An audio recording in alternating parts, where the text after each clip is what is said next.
Poème de Suzanne Morin, 83 ans. Sur ma peau, je sens encore toutes les odeurs. Celle du cigare White Old à mon père, la bouche pleine de clous pour rembourrer ses meubles, la bague du cigare que j'enfilais à mon doigt, celle du jardin où ma mère cultivait des tomates, des radis et de la salade, et de l'amour qu'on mangeait cru. J'ai eu la chance de rencontrer des personnes âgées dans une résidence qui s'appelle Pierrot Corti. Et j'ai donc invité Roger à venir m'assister. Et je donnais un atelier d'écriture poétique. Et j'ai tellement aimé ma rencontre avec ces gens-là qu'on est retourné à 4 autres reprises. Roger est retourné avec son appareil photo. Et on a donc travaillé des poèmes sur l'enfance de ces personnes âgées-là. Et ça donne donc un livre exceptionnel que je tiens dans mes mains pour la toute première fois, Mémoire, ma maison. Mémoire, ma maison, pour moi, c'est un projet assez spécial parce que c'est de donner la chance à des personnes âgées de prendre une voix dans l'espace public.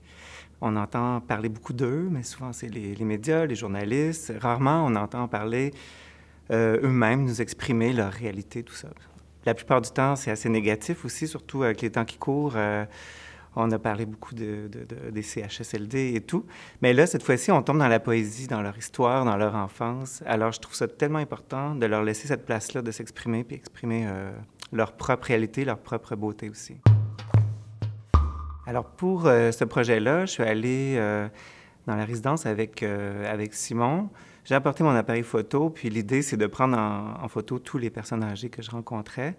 C'était le fun parce qu'à ce moment-là, j'avais un contact, puis je pouvais aussi ressentir leur énergie. Alors, quand je reviens à l'atelier, que je regarde les photos, je les prends de côté, de face, bien, je sélectionne les gens avec qui il s'est passé quelque chose de particulier.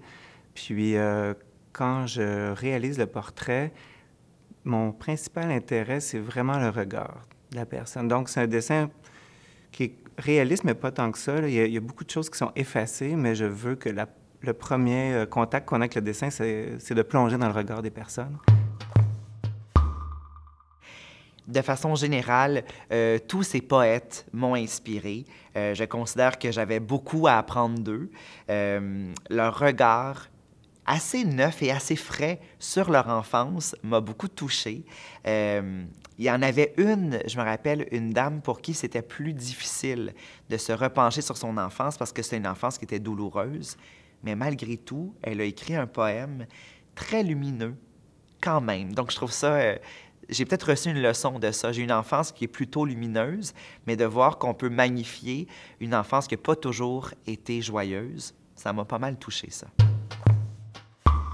Celle des chocolats à ma grand-mère, ma petite main décornifleuse qui se faufilait dans les cachettes pour me sucrer le bec. Celle du chloroforme et de son tournis quand on m'endormait pour préparer mes os. Je suis maintenant debout et mon odorat n'a rien oublié.